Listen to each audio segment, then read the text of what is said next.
Hello दोस्तों, आपका बहुत बहुत स्वागत है स्टडी 91 के इस यूट्यूब चैनल पर। मैं नागेंद्र मिश्रा एक बार पुनः आपके सामने पुराने वर्षों के पेपर को लेकर उपलब्ध हूं और आज हम लोग सॉल्व करेंगे 2013 के यूपी टेट के पेपर। गाइस, मेरा जो पहला ये प्रीवियस ईयर के पेपर के सीक्वेंस में जो 2011 का पेपर मेरा पड़ा था, कुछ टेक्निकल फॉल्ट के कारण उसे हमने रिमूव करवा दिया है और आप बिल्कुल एकदम परेशान मत होइएगा, क्योंकि आज उस सीक्वेंस में हम लोग यूपी टेट 2013 के पेपर को सॉल्व करेंगे। उसके तदुपरांत उसके उपरांत हम लोग 2011 के पेपर को कल या परसों में सॉल्व करेंगे। उसका कारण यह था कि कुछ टेक्निकल प्रॉब्लम होने के कारण नितिन सर ने कहा, सर ये वीडियो थोड़ा सा बच्चों को सहज और सुग्राह्य कम हो रहा है, इसको हम लोग रिमूव करके दूसरे तरीके से और नए सिरे से इसको बनाएंगे।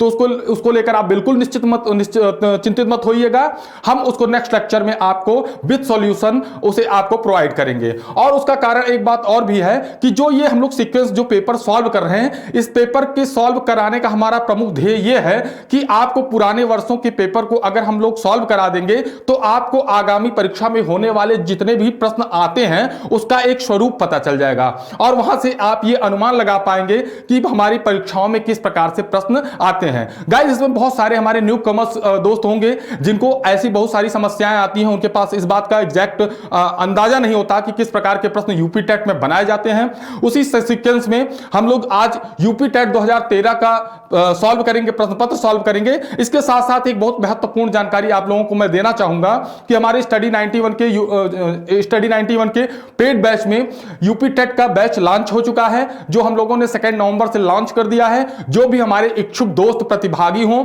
वो उसको अब ले सकते हैं, परचेज कर सकते हैं, देख सकते हैं। और इन सब के साथ साथ बाल मनोविज्ञान से संबंधित अगर आपको कोई भी समस्या आती है तो स्टडी 91 के वेबसाइट से आप बाल मनोविज्ञान का अपना एक छोटा सा मैटर है, जो आप कह सकते हैं बहुत छोटा और बहुत टेक्निकल तरीके से लिखा गया है, जो आपकी परीक्षा के लिए बिल्कुल रामबाण साबित होगा। तो गाइस, बिना समय जाया किए हम लोग आज सॉल्व करेंगे 2013 का प्रश्न पत्र और विथ इंटरप्रिटेशन। तो आप लोग बने रहिए हमारे साथ, नागेंद्र मिश्रा के साथ, एक बार बाल मनोविज्ञान के साथ। सबसे पहला प्रश्न हमारी स्क्रीन पे आ चुका है।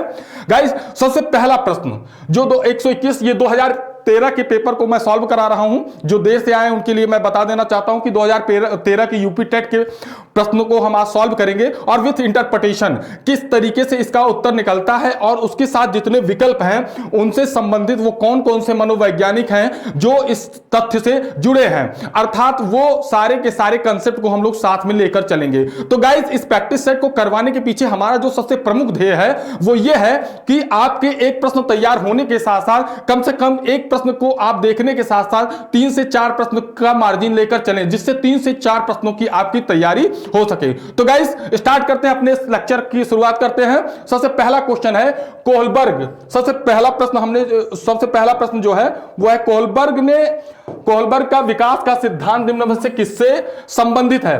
गाइस, यहां पे 4 सिद्धांत दिए गए हैं। सबसे पहला प्रश्न हमारा है कोहलबर्ग का विकास सिद्धांत निम्न में से किससे संबंधित है। तो सबसे पहला सिद्धांत है भाषा विकास का सिद्धांत। क्या है भाषा विकास का सिद्धांत? तो गाइस, ये आपको मालूम होगा, ये भाषा विकास का जो सिद्धांत था यह आपका किसका था? यह आपका चामस्की का था। जो भाषा विकास का सिद्धांत जिस मनोवैज्ञानिक ने दिया था वो चामस्की ने दिया था, जबकि संज्ञानात्मक विकास का सिद्धांत जिस मनोवैज्ञानिक ने दिया था उनका नाम जीन पियाजे था। क्या नाम था? जीन पियाजे था। जबकि नैतिक विकास सिद्धांत के प्रतिपादक कौन थे? कोहलबर्ग थे। नैतिक विकास सिद्धांत के प्रतिपादक कोहलबर्ग थे। इस तरीके से हमारे 121 नंबर प्रश्न का उत्तर जो होगा वो बिल्कुल थर्ड सही होगा। अर्थात कोहलबर्ग ने जिस विकास सिद्धांत का प्रतिपादन किया था उसे हम नैतिक विकास का सिद्धांत कहते हैं। क्या कहते हैं? नैतिक विकास का सिद्धांत कहते हैं। और इन सबके साथ साथ भाषा विकास के सिद्धांत का प्रतिपादन किसने किया था? तो भाषा विकास के सिद्धांत का प्रतिपादन चामस्की ने किया था और संज्ञानात्मक विकास सिद्धांत का प्रतिपादन पियाजे ने किया था, जबकि नैतिक विकास सिद्धांत का प्रतिपादन कोहलबर्ग ने किया था और सामाजिक विकास का प्रतिपादन जो किया था वो आपके वाइगोत्स्की ने किया था। किसने किया था? वाइगोत्स्की। तो गाइस, ये जो सिद्धांत हैं ये आपके टेट की परीक्षा में ध्यान दे लीजिएगा। यहां पे भाषा विकास चामस्की, संज्ञानात्मक विकास पियाजे, नैतिक विकास के सिद्धांत का प्रतिपादन आपके जो प्रश्न पूछा गया उसका उत्तर है नैतिक विकास सिद्धांत के प्रतिपादक कोहलबर्ग थे, जबकि सामाजिक विकास सिद्धांत के प्रतिपादक कौन थे? लेव वाइगोत्स्की, जो एक रशियन मनोवैज्ञानिक थे। गाइस, गाइस इस सीक्वेंस में मैं इसलिए आपको इस तरीके से सॉल्व करा रहा हूं जिससे आपकी परीक्षा में आने वाले आगामी सिद्धांत से संबंधित प्रश्न किसी तरीके से गलत ना हो। यही कारण है कि हम पुराने वर्षों का पेपर ले आए हैं और आपको सॉल्व करा रहे हैं, और इस सॉल्यूशन के साथ हमारा प्रमुख ध्येय यह है कि आप बहुत अत्यधिक से अत्यधिक प्रश्नों से आपको रूबरू कराया जाए, आपको परिचित कराया जाए, जो आपकी परीक्षा के दृष्टिकोण से महत्वपूर्ण है। ओके गाइस, तो इस तरीके से आपके इस 121 नंबर प्रश्न का उत्तर जो होगा ऑप्शन नंबर 3 इसका सबसे राइट आंसर होगा। तो इस तरीके से ऑप्शन नंबर 3 इसका राइट आंसर होगा। नेक्स्ट क्वेश्चन की तरफ चलते हैं। नेक्स्ट क्वेश्चन ये देखिए, यहां पे नैतिक विकास के सिद्धांत की बात जो की है कोलबर्ग ने की थी। नेक्स्ट क्वेश्चन है हमारा 122 को नंबर देखिए, कह रहा है भाटिया बैटरी जो है, भाटिया बैटरी का प्रयोग निम्न में से किसके परीक्षण हेतु किया जाता है? क्या है? भाटिया बैटरी का प्रयोग निम्न में से किसके परीक्षण हेतु किया जाता है? अर्थात भाटिया बैटरी परीक्षण किससे संबंधित है? व्यक्तित्व से संबंधित है, बुद्धि से संबंधित है, सृजनात्मकता से संबंधित है और आवृत्ति से संबंधित है। तो गाइज यहां पे हमें यह बताना है कि भाटिया बैटरी परीक्षण किससे संबंधित है। तो गाइज यहां पे कौन कौन सा विकल्प दिया है? व्यक्तित्व से बिल्कुल संबंधित नहीं है, यहां पे व्यक्तित्व से संबंधित नहीं है, ना तो सृजनात्मकता से संबंधित है और ना ही आवृत्ति से संबंधित है, बल्कि भाटिया बुद्धि परीक्षण जो है ये बुद्धि परीक्षण है, इसीलिए इसे भाटिया बुद्धि परीक्षण भी कहते हैं। क्या कहते हैं? भाटिया बुद्धि परीक्षण। अन्य हम लोग ऑप्शन पे चर्चा करते हैं। अन्य ऑप्शन क्या है? जैसे अगर आपसे पूछ लिया जाए व्यक्तित्व परीक्षण से संबंधित कौन कौन है, तो गाइज आप जान लीजिएगा 16 PF एक टेस्ट है जो कैटल का है, 16 PF टेस्ट। उसके बाद हरमन रोसार्क टेस्ट जो स्विट्जरलैंड के थे जिन्होंने किया था, और इसके साथ कैट, ठीक है, MMPI। ये सारे के सारे टेस्ट आपके किससे रिलेटेड हैं? ये सारे के सारे टेस्ट आपके पर्सनैलिटी से रिलेटेड हैं। तो आप ये बात जानते रहिएगा कि पर्सनैलिटी से रिलेटेड जो टेस्ट है वो 16 PF है, हरमन रोसार्क का टेस्ट है, टैट है, कैट है, MMPI है। तो इस तरीके से ये सारे टेस्ट जो है आपके व्यक्तित्व से रिलेटेड है। बुद्धि से रिलेटेड जो आपका है ये भाटिया बुद्धि परीक्षण दिया है। सृजनात्मकता से संबंधित जो टेस्ट है वो आपका है 3 डिब्बा परीक्षण। कौन कौन सा है? 3 डिब्बा परीक्षण, अर्थात 3 डिब्बा परीक्षण जो है आपके सृजनात्मकता से संबंधित है। चित्रपूर्ति परीक्षण भी सृजनात्मकता से संबंधित है, जबकि और एक चीज और जानते रहिएगा, इस सृजनात्मकता के जो जनक माने जाते हैं, सृजनात्मकता के जनक ईपी टोरांस माने जाते हैं। सृजनात्मकता के जनक कौन माने जाते हैं? ईपी टोरांस माने जाते हैं। तो ये वो महत्वपूर्ण आपके चैप्टर हैं जहां से बहुत सारे परीक्षण आते हैं और कई बार ये परीक्षण परीक्षा में पूछ लिए जाते हैं जो आपको समस्यागत कर देते हैं। जैसे गाइस एक बार प्रश्न पूछ लिया गया था, ड्राइंग और मिरर टेस्ट किससे संबंधित है? ड्राइंग और मिरर टेस्ट, तो याद रखिएगा ड्राइंग और मिरर टेस्ट जो संबंधित है वो आपके अधिगम से संबंधित है। किससे संबंधित है? अधिगम से संबंधित है। उसी तरीके से बहुत सारे टेस्ट आपसे पूछे जाते हैं। तो इस तरीके से आप ये टेस्ट याद रखिएगा, खासकर पर्सनैलिटी और बुद्धि से संबंधित कई टेस्ट पूछे जाते रहते हैं। इस तरीके से आपके ऑप्शन नंबर 22 क्वेश्चन नंबर 122 का जो आंसर है वो उसका आंसर होगा बुद्धि। तो एक बार फिर से याद रखिएगा, भाटिया परीक्षण जो है वह किससे संबंधित है? भाटिया परीक्षण बुद्धि से संबंधित है। ओके गाइस, बढ़ते हैं नेक्स्ट क्वेश्चन की तरफ और देखते हैं हमारा अगला प्रश्न क्या है स्क्रीन पर। ये बुद्धि आ गया उत्तर आपका। नेक्स्ट क्वेश्चन है, बच्चों के सामाजिक, यहां पे हम बात कर रहे हैं सामाजिक, ना कि शारीरिक ना तो मानसिक, बच्चों के सामाजिक विकास में डैश डैश डैश डैश का विशेष महत्व होता है। गाइज यहां पे हमें यह बताना है कि बच्चों के सामाजिक विकास के लिए हमारी ये कौन सी एक्टिविटी सबसे ज्यादा प्रभावशाली होती है? क्या होती है? सबसे ज्यादा प्रभावशाली होती है, यह हमें इसमें से बताना है। क्वेश्चन नंबर 123 में एक बार फिर से पढ़ते हैं कि बच्चों के सामाजिक विकास अर्थात सोशल डेवलपमेंट, ठीक है, सामाजिक विकास में डैश डैश डैश का विशेष महत्व है। पहला खेल से, दूसरा बाल साहित्य से, तीसरा दिनचर्या से, चौथा संचार माध्यम से। तो गाइज यहां पे 4 विकल्प आपके सामने दिए गए हैं। पहला है जो खेल चूंकि बालक के सामाजिककरण के लिए एक बहुत महत्वपूर्ण क्रियाकलाप है, एक बहुत महत्वपूर्ण एक्टिविटी है, जिसमें क्या होता है, खेल में ऐसा तो है नहीं बालक अकेले खेलता है, क्योंकि उसका एक समाज होता है, उसकी अपनी एक सोसाइटी होती है, अपना एक ग्रुप होता है। तो इसमें क्या होता है, इसके सामाजिकता का बोध होता है, अर्थात उसके सामाजिक डेवलपमेंट होता है। बाल साहित्य की अगर बात की जाए तो बाल साहित्य से उसके व्यवहारिक और कह सकते हैं मानसिक विकास हो सकता है, लेकिन सामाजिक विकास बहुत ज्यादा प्रभावशाली नहीं होता। दिनचर्या चूंकि एक इंडिविजुअल प्रोसेस है, एक एकांगी प्रक्रिया है, इसलिए यहां पर भी सामाजिक विकास की कोई बात नहीं हो सकती। संचार माध्यम से थोड़ा सा सामाजिक विकास होता है, लेकिन यहां पे बात हो रही किसके, बच्चों के संदर्भ में बात हो रही है, चाइल्ड के संदर्भ में बात हो रही है, वयस्क के संबंध में बात नहीं हो रही है, ना कि तो किशोर के संबंध में बात हो रही है। तो इस तरीके से हम कह सकते हैं कि इस अगर ऑप्शन 1 2 3 का अगर हम लोग आंसर निकालें तो इसका सबसे सटीक और सटीक आंसर जो होगा वो होगा खेल। तो इस तरीके से हमारा जो ऑप्शन नंबर 1 है वो खेल, यहां पे जो डैश डैश दिया गया है इस तरीके से यहां पे ब्लैंक स्पॉट में जो आएगा वो खेल उत्तर हो जाएगा। तो बच्चों के सामाजिक विकास के लिए सबसे विशेष महत्व जिस चीज का है वह क्या है, आपका खेल है। खेल के माध्यम से बच्चों में सामाजिक विकास होता है। इसीलिए गाइस यहां पे एक बात आप याद रखिएगा कि बाल्यावस्था वह अवस्था होती है जहां से सामाजिकरण की प्रक्रिया प्रारंभ होती है। कहां से प्रारंभ होती है, बाल्यावस्था से सामाजिकरण की प्रक्रिया प्रारंभ होती है, और यह सामाजिकरण की प्रक्रिया जो होती है यह किशोरावस्था में जाकर परिपक्व हो जाती है। कहां हो जाती है, किशोरावस्था में जाकर परिपक्व हो जाती है।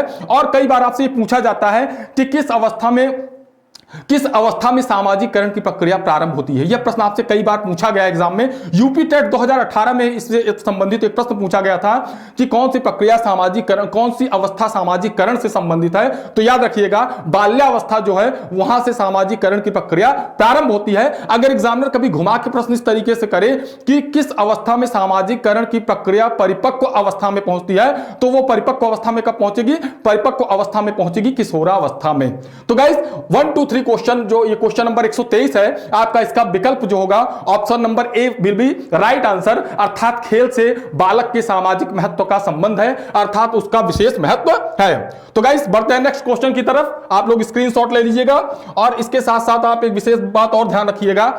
अगर कहीं किसी भी प्रश्न में आपको किसी तरीके से आपत्ति हो रही है या आपको आंसर लग रहा है कंट्राडिक्टरी है, चूंकि हम लोगों ने ये जो आंसर का सेटअप किया है ये पीएनपी के आंसर से कोरिलेट करके दिया है, और कहीं ऐसा नहीं कि इसमें 30 क्वेश्चंस में 30 बिल्कुल पीएनपी के अकॉर्डिंग सही है। एक आध क्वेश्चन कहीं अगर विवादित होता है तो आप मुझे कमेंट के माध्यम से सूचित करिएगा, उस पर मैं आपको पूर्ण आश्वासन तरीके से या पूर्ण तरीके से आंसर से सेटिस्फाइड कर दूंगा।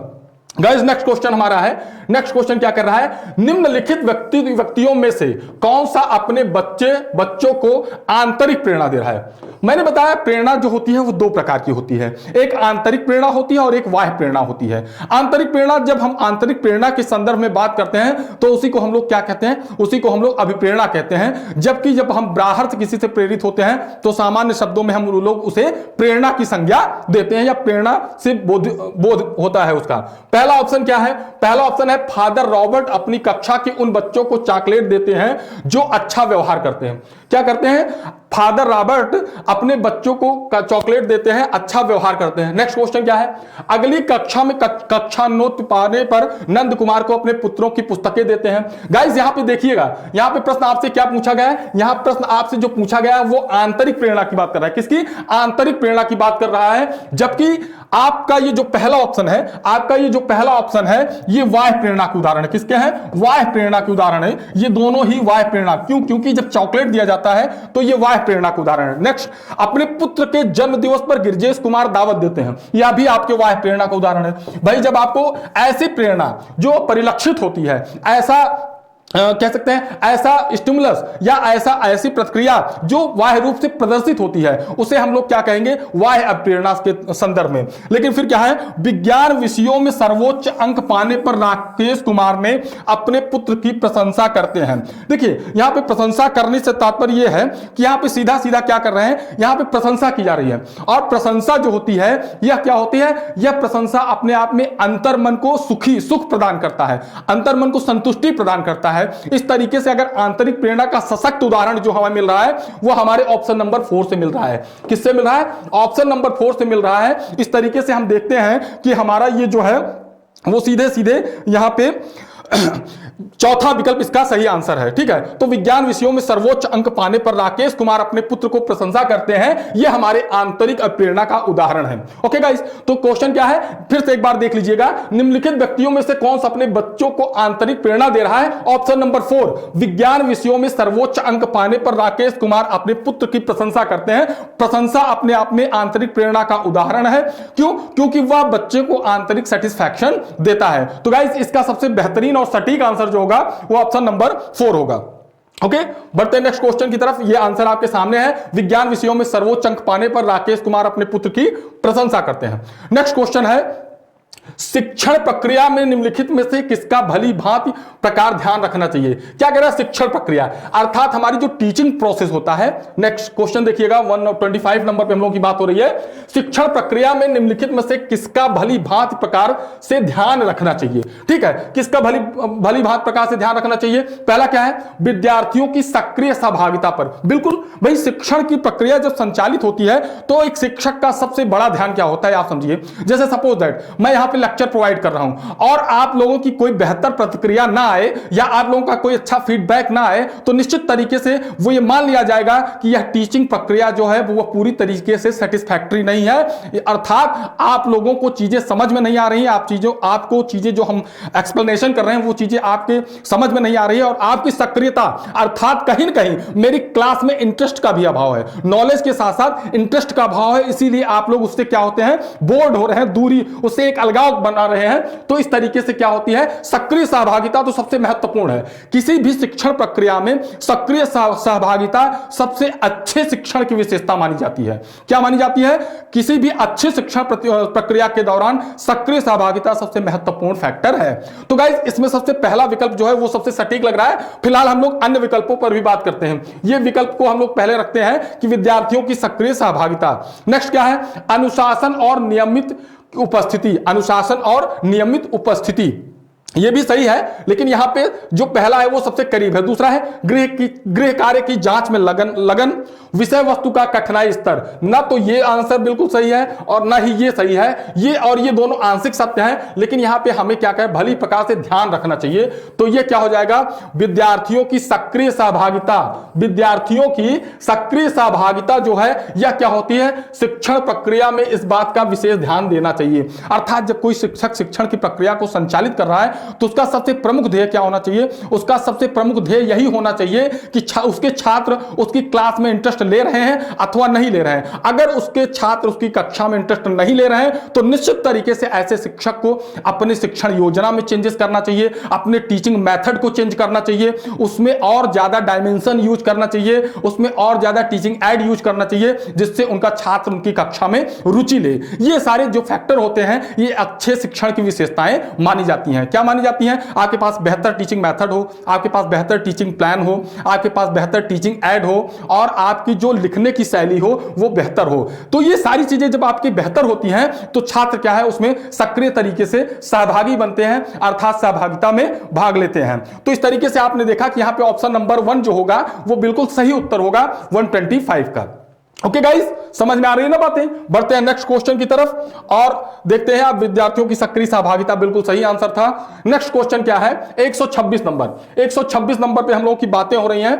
बात होगी कि जब कभी दो या अधिक व्यक्ति एक साथ मिलते हैं। जब कभी दो या अधिक व्यक्ति, ठीक है, जब कभी दो या अधिक व्यक्ति एक साथ मिलते हैं और एक दूसरे को प्रभावित करते हैं। क्या करते हैं, एक दूसरे को प्रभावित करते हैं, वे सामाजिक समूह का निर्माण करते हैं। वे सामाजिक समूह का निर्माण करते हैं। यहां पे क्या मतलब है, यहां पे आप समझने की कोशिश करिएगा। यहां पे जो विकल्प है आपका, ये जो ऊपर कथन दिया गया है, यहां पे कहा गया है कि मान लीजिए कोई व्यक्ति ए है और कोई व्यक्ति क्या है, बी है।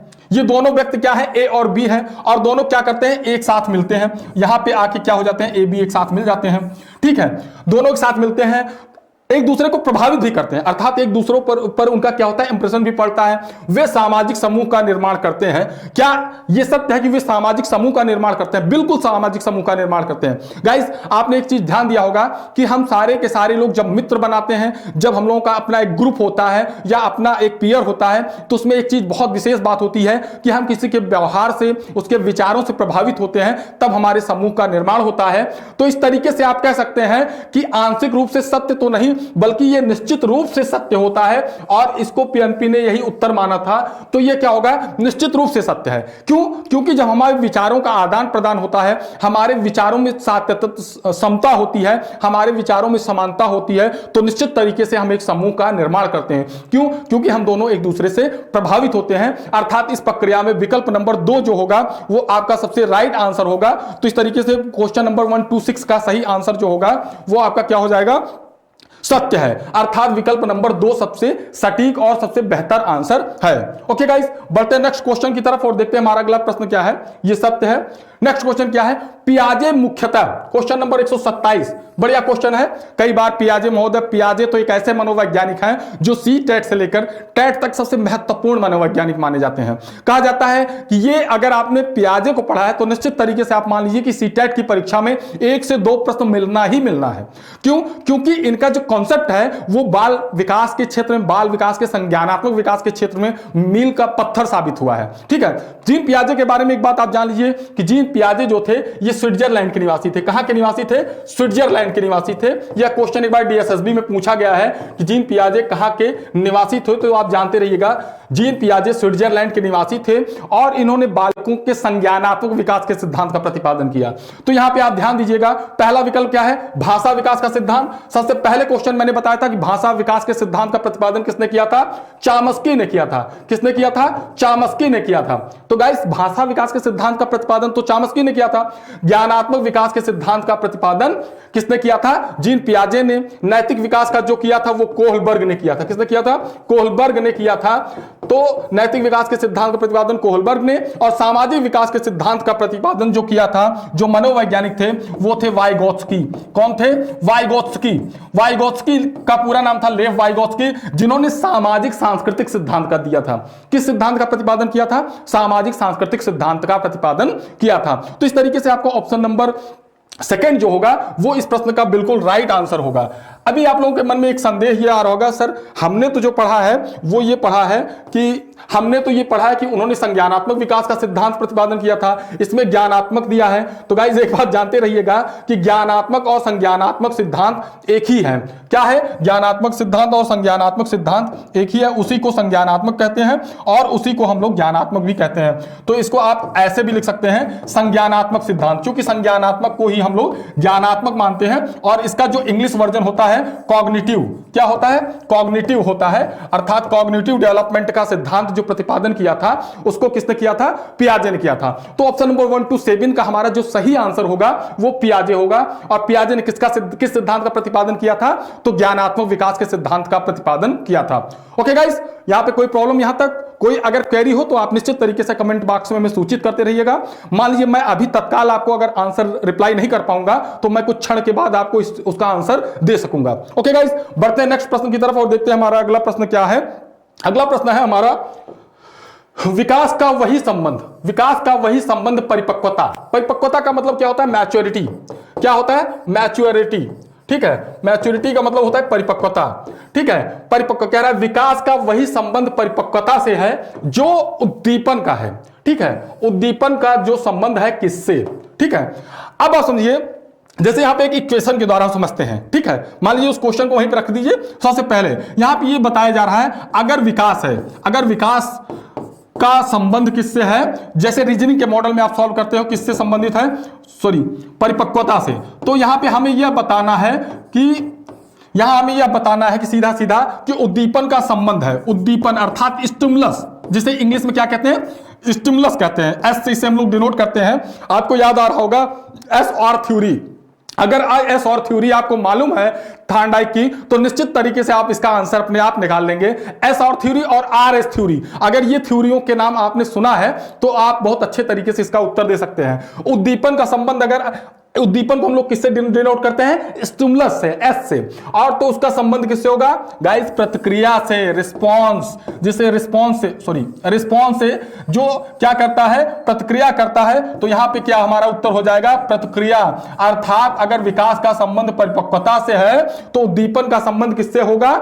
उद्दीपन का संबंध प्रतिक्रिया से हो जाएगा। उद्दीपन का संबंध हमारे प्रतिक्रिया से हो जाएगा। तो इस तरीके से हमारे इस प्रश्न का जो उत्तर होगा वो ऑप्शन नंबर 2 बिल्कुल सही उत्तर होगा। इस तरीके से इसका ऑप्शन नंबर 2 बिल्कुल सही होगा। आपने देखा होगा कि थॉर्नडाइक का जो एसआर का सिद्धांत है, थॉर्नडाइक का जो सिद्धांत है, एसआर का सिद्धांत है, थॉर्नडाइक का एसआर सिद्धांत है। तो यहां से एस का मतलब क्या हो गया? स्टिमुलस अर्थात उद्दीपन। यहां कोरिलेट करके आप देख सकते हैं, यह है उद्दीपन, ठीक है। और यहां पे क्या हो जाता है, यहां पे रिस्पॉन्स अर्थात प्रतिक्रिया। तो सीधी सीधी सी बात है कि यह किससे संबंधित हो जाएगा, प्रतिक्रिया से संबंधित हो जाएगा। इस तरीके से हम देखते हैं कि हमारे इस प्रश्न का सही उत्तर क्या होगा, हमारे इस प्रश्न का सही उत्तर होगा ऑप्शन नंबर 2 अर्थात प्रतिक्रिया। इस तरीके से हम देखते हैं कि हमारे इस 128 नंबर प्रश्न का उत्तर जो हो जाएगा वो हो जाएगा ऑप्शन नंबर 2। नेक्स्ट क्वेश्चन देखते हैं, नेक्स्ट क्वेश्चन देखते हैं। पहला क्या है, 129, अपनी कक्षा, ठीक है, अपनी कक्षा के एक विद्यार्थी की प्रवृत्ति को यदि शिक्षक बदलना चाहता है तो उसे क्या करना चाहिए। मान लीजिए कोई एक बालक है, वो कक्षा में है और उसकी प्रवृत्ति जो है, जैसे हम लोग क्या कहते हैं कि मूल प्रवृत्ति, जब मैंने आपको पढ़ाया था बेसिक इंस्टिंक्ट्स, मूल प्रवृत्ति जब पढ़ाया था तो हमने बताया था कि मूल प्रवृत्तियां जो होती हैं वो क्या होती हैं, जन्मजात होती हैं, जिनमें चेंजेस नहीं किया जा सकता, जिनमें चेंजेस किया जा सकता है, जिसे समाप्त नहीं किया जा सकता। इसमें ये बता रहे हैं, इस प्रश्न जो पूछा जा रहा है यहां पे ये पूछा जा रहा है, अपनी कक्षा के एक विद्यार्थी की प्रवृत्ति को यदि शिक्षक बदलना चाहता है, ठीक है, तो उसे कौन सा एक्ट करना चाहिए, उसे क्या कार्य करना चाहिए। मान लीजिए जैसे मैं पढ़ा रहा हूं, सपोज दैट, यहां पे एक एग्जांपल को हम लेते हैं, मान लीजिए मैं पढ़ा रहा हूं और कोई ऐसा व्यक्ति है जो समस्यात्मक है, या कह सकते हैं जो कम समझ पा रहा है, या जिसको लग रहा है कि नहीं ये चीजें सही समझ तरीके से नहीं आ रही है, अर्थात उसकी प्रवृत्ति में, या उसके वो चाहे कि उसकी प्रवृत्ति की समस्या चाहे उसका शारीरिक कारण हो, चाहे उसका मानसिक कारण हो, चाहे उसका सामाजिक कारण हो, ठीक है, तो उसे हम कैसे चेंज करेंगे। एज ए टीचर ये चैलेंजिंग टास्क है और एज ए टीचर ये रेलेवेंट क्वेश्चन है, बहुत व्यवहारिक क्वेश्चन है, ठीक है। अपनी कक्षा के एक विद्यार्थी की प्रवृत्ति को यह शिक्षक बदलना चाहता है तो उसे क्या करना चाहिए, ठीक है। यहां पे क्या है, विद्यार्थी के साथ कड़ाई से पेश आना चाहिए, बिल्कुल गलत बात है। अगर आप कड़ाई से पेश आएंगे तो बालक क्या करेगा, डिस्ट्रैक्ट हो जाएगा। डिस्ट्रैक्ट क्या हो जाएगा, वो और ज्यादा डिस्ट्रैक्ट हो जाएगा, अपने सही वे में, वह राइट वे में नहीं कार्य करेगा। दूसरा क्या है, कक्षा के अन्य विद्यार्थी को उससे न जानने योग्य दूरी बनाए रखने के लिए कहेंगे। ऐसा करेंगे तो वो क्या हो जाएगा, ऐसा करेंगे तो वह आत्मनिष्ठ हो जाएगा, सेल्फ सेंटर्ड हो जाएगा। क्या हो जाएगा, आत्मनिष्ठ या सेल्फ सेंटर्ड हो जाएगा। और आत्मनिष्ठ और सेल्फ सेंटर्ड यह माना जाता है कि इस प्रकार के बच्चों को बेहतर व्यक्तित्व की श्रेणी में नहीं रखा जाता, इससे उनके मेंटल डेवलपमेंट पे और फिजिकल डेवलपमेंट दोनों पे इंपैक्ट पड़ता है। तो आप कह सकते हैं ऑप्शन नंबर 1 खारिज, ऑप्शन नंबर 2 खारिज, और ऑप्शन नंबर 3 पे हम लोग बात करते हैं, उसके समूह के सभी सदस्यों की प्रवृत्ति बदलनी होगी। निश्चित तरीके से आंसर के करीब है, इसको अभी हम लोग राइट वे में रख लेते हैं, सही हो सकता है। नेक्स्ट, विद्यार्थियों को पढ़ने के प्रति प्रेरित करना होगा।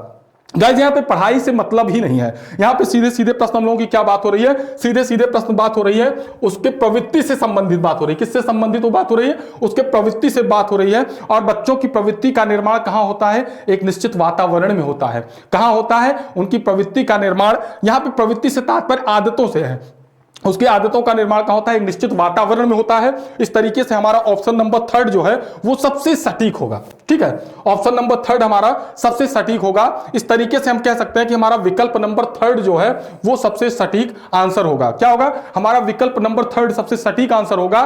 तो इस तरीके से हमारे इस प्रश्न का उत्तर जो होगा वो ऑप्शन नंबर 3 होगा। क्या होगा, ऑप्शन नंबर 3। इस तरीके से ऑप्शन नंबर 3 हमारा जो है वो बिल्कुल सही आंसर होगा। ओके गाइस, बढ़ते हैं नेक्स्ट क्वेश्चन की तरफ। उसके सदस्यों की मूल प्रवृत्ति बदलनी पड़ेगी। नेक्स्ट क्वेश्चन है, नेक्स्ट क्वेश्चन क्या कह रहा है, 130 में क्या कह रहा है, किसी शिक्षक को यदि यह लगता है कि उसका एक विद्यार्थी जो पहले विषय वस्तु को भली प्रकार सीख रहा था उसमें स्थिरता आ गई, शिक्षक को इसे क्या करना चाहिए। अब देखिए यहां पे समस्या क्या है, यहां पे समस्या क्या है, एक शिक्षक को यदि लगता है कि उसका विद्यार्थी पहले विषय वस्तु को भली प्रकार सीखता था। मान लीजिए कोई एक शिक्षक है, जैसे मान लीजिए मैं आप लोगों को गाइडलाइन कर रहा हूं या आपको निर्देशन दे रहा हूं, जैसे मैं आपसे संबंधित क्या है, आप लोगों को पढ़ा रहा हूं और आपसे प्रश्न कर रहा हूं, प्रश्न मैं पुटअप कर रहा हूं।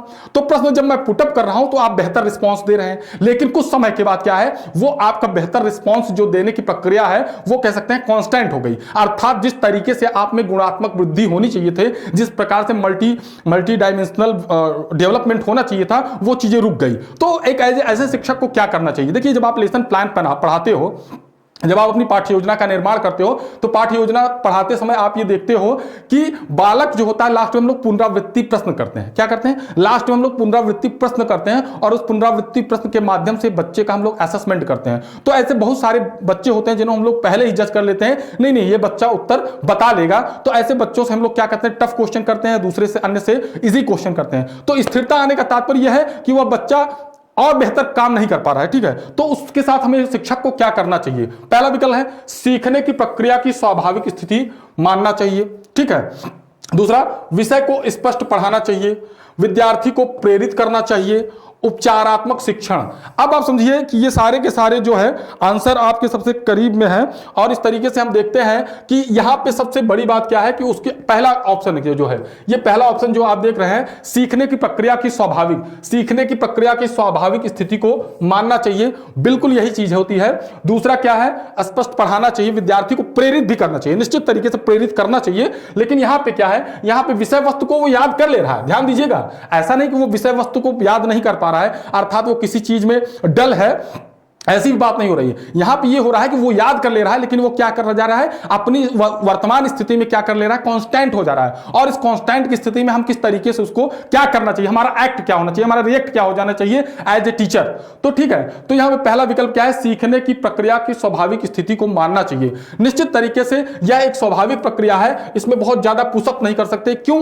क्योंकि हर बच्चे की अपनी एक लिमिटेशन होता है, अपना एक दायरा होता है, अपने एक समझ की कह सकते हैं निश्चित स्थिति होती है, उस स्थिति से वह परे नहीं जा सकता। तो यहां पे हालांकि आपका ये आंसर भी थोड़ा सा आंसर के करीब है, लेकिन अगर इसमें हम लोग सबसे सटीक आंसर की बात करेंगे, हालांकि इसको मैं खारिज नहीं कर रहा हूं, लेकिन इस तरीके से यह आंसर जो होगा, और जिसका आंसर पीएनपी ने इसको आंसर भी माना था, तो इस नंबर से विकल्प नंबर 1 जो है वो सबसे सटीक माना जाएगा। क्या नाम माना जाएगा? विकल्प नंबर 1 सबसे सटीक माना जाएगा। अर्थात इस तरीके से हम लोग कह सकते हैं कि विकल्प नंबर 1 इसका सबसे सटीक उत्तर है। ओके गाइस, बढ़ते हैं नेक्स्ट क्वेश्चन की तरफ और हम देखते हैं अगला प्रश्न हमारा क्या है। अगला प्रश्न है हमारा 131 में क्या कह रहा है, निम्नलिखित में से किस समूह के बच्चों को समायोजन की समस्या होती है? समायोजन, एडजस्टमेंट की बात हो रही है, अर्थात किस प्रकार के बच्चों को एडजस्टमेंट की दिक्कत होती है, एडजस्टमेंट, ठीक है। ये एडजस्टमेंट जो होता है, ये समायोजन अपने आप में एक बड़ा अच्छा मनोवैज्ञानिक टर्म है। कभी कभी अगर मैं यहीं से एक प्रश्न आपसे पुटअप करता हूं, चूंकि आप लोग टैग की परीक्षा के प्रिपरेशन में हैं, अगर आपसे एक प्रश्न पूछा जाए कि विकास की जो चारों अवस्थाएं हैं, उन अवस्थाओं में असमायोजन की स्थिति, सबसे ज्यादा असमायोजन किस अवस्था में प्रभावी होता है? अर्थात विकास की 4 अवस्थाओं में किस अवस्था में समायोजन की अवस्था जो है वह असमायोजित होती है, अर्थात वहां पे बालक अपने आप को या किशोर अपने आप को असमायोजित रहता है, अर्थात समायोजित नहीं कर पाता। देखिए अब यहां पे क्या है, सबसे पहला विकल्प क्या है हमारा 131 में, क्या है कि समूह के बच्चों को समायोजन की समस्या होती है, ठीक है। अब आप समझिए, सबसे पहला क्या है, औसत बुद्धि के बच्चे।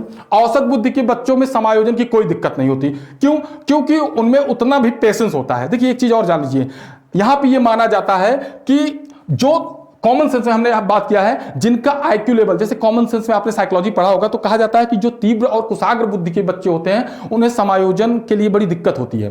2 प्रकार के बच्चों को समायोजन बड़ी दिक्कत होती है। एक तो ऐसे बच्चे जो मंद बुद्धि के होते हैं, या जो बहुत कुशाग्र बुद्धि के बच्चे होते हैं, ऐसे बच्चों को एडजस्टमेंट करने में बड़ी प्रॉब्लम होती है। इसीलिए साइकोलॉजिस्टों का मानना है कि ऐसे बच्चों के लिए कुछ स्पेशल कक्षाएं होनी चाहिए। क्या होनी चाहिए? ऐसे बच्चों के लिए कुछ स्पेशल कक्षाएं होनी चाहिए जिससे वो बेहतर परफॉर्मेंस कर सके। तो गाइस सबसे पहला, औसत बुद्धि के बच्चे बिल्कुल खारिज, ग्रामीण बच्चे बिल्कुल खारिज, अध्ययनशील बच्चे बिल्कुल खारिज। यहां पे सबसे सटीक आंसर जो होगा, मैंने बताया इस कुशाग्र बुद्धि जो विकल्प दिया है, अगर आप अपने साइकोलॉजिकल टर्म में जाइएगा तो आपने याद किया होगा प्रतिभाशाली, या आप उसे कह सकते हैं अति प्रतिभाशाली बालक। प्रतिभाशाली बालक का कंसेप्ट आपने सुना होगा।